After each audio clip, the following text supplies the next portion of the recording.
ক্যান্সারে আক্রান্ত হিনা বললেন, ক্ষতচিহ্নকে নিজের শরীরে ধারণ করেছি। টেলিভিশন অভিনেত্রী হিনা খানের স্তন ক্যান্সার হয়েছে। কঠিন এই রোগের বিরুদ্ধে সাহসের সঙ্গে লড়াই করছেন ছোট পর্দার জনপ্রিয় অভিনেত্রী হিনা খান। তৃতীয় পর্যায়ে ক্যান্সারের খবর দিয়ে হিনা বললেন, আশা করি সেরে উঠব। প্রথম কেমোথেরাপি দিয়ে শুরু করে কিভাবে ক্যান্সার আক্রান্তের খবর শুনেও অনুষ্ঠানে সেজেগুজে হাজির হয়েছিলেন, সবটাই হিনা জানিয়েছেন ভক্তদের। ইনস্টাগ্রামে নতুন ছবি পোস্ট করে নিজের অবস্থার কথা ভক্তদের জানিয়েছেন অভিনেত্রী।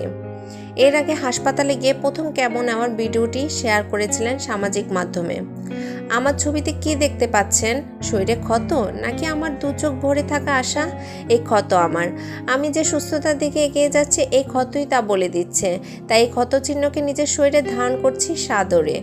কেমো নেওয়ার পরই নিজ হাতে চুল কেটেছেন হিনা। নতুন রূপে মেয়েকে দেখে কান্নায় ভেঙে পড়েছিলেন তার মা।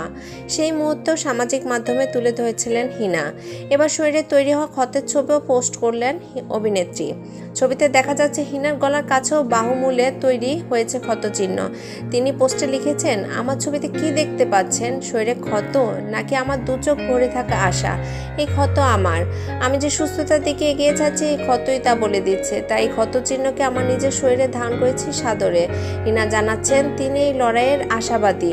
তার ভাষ্যে, আমার মনের ভেতরটা কেমন আছে তা আমার আশাবাদী চোখই বলে দিচ্ছে। এই সফরের শেষে যে আলো রয়েছে তা আমি স্পষ্ট দেখতে পাচ্ছি। আমি আমার সুস্থতা প্রার্থনা করছি। আপনারাও সুস্থ থাকুন এই কামনা করছি। গত 28শে জুন ক্যান্সার আক্রান্ত হওয়ার খবর নিজেই প্রকাশ করেন হিনা। ধন্যবাদ। যদি আমার ভিডিওটি আপনাদের ভালো লেগে থাকে তাহলে অবশ্যই একটা লাইক, কমেন্ট এবং শেয়ার করে পাশে থাকবেন। আর হ্যাঁ, আমার চ্যানেলটি সাবস্ক্রাইব এবং বেল বাটনে চাপ দিতে অবশ্যই ভুলবেন না। ধন্যবাদ।